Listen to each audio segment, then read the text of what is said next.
বর্ণিল আলোকছটা ও আতশবাজিতে নতুন বছর 2026কে বরণ করেছে বিশ্ব। নিউ ইয়র্কের টাইমস স্কোয়ারে রঙিন বল ড্রপের দৃশ্য নিউ ইয়ার সেলিব্রেশনকে যেন চূড়ান্ত রূপ দিয়েছে।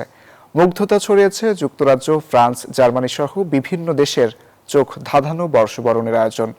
কাতারের রাজস্বিক নিউ ইয়ার সেলিব্রেশনও নজর কাড়ে সবার। ভৌগোলিক অবস্থান ও সময়ের পার্থক্যের কারণে যুক্তরাষ্ট্রে কিছুটা দেরিতে নতুন বছর শুরু হলেও বর্ষবরণের আয়োজনের কোনো কমতি ছিল না মার্কিন মুলুকে। এবারও নিউ ইয়ার সেলিব্রেশনে জমকালো আয়োজনে মেতে ওঠে নিউ ইয়র্কের টাইমস স্কোয়ার। 2026-এর প্রথম প্রহর উদযাপন করতে জড়ো হয় পর্যটক সহ লাখ লাখ মার্কিনী।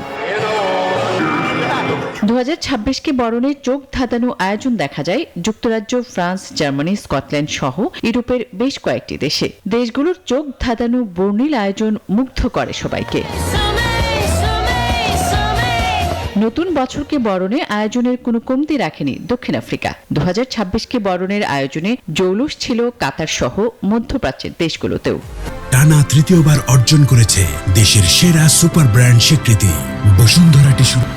নতুন বছরকে স্বাগত জানাতে আলোকসজ্জা, আতশবাজি আর বর্ণিল আয়োজন চোখে পড়ে চীন, থাইল্যান্ড, ভারত সহ এশিয়ার দেশগুলোতেও। তবে পাকিস্তানের করাচিতে বর্ষবরণে অনাকাঙ্ক্ষিত হামলার ঘটনায় আনন্দ কিছুটা ফিকে হয়ে যায়। আসমা তুলি, নিউজ 24।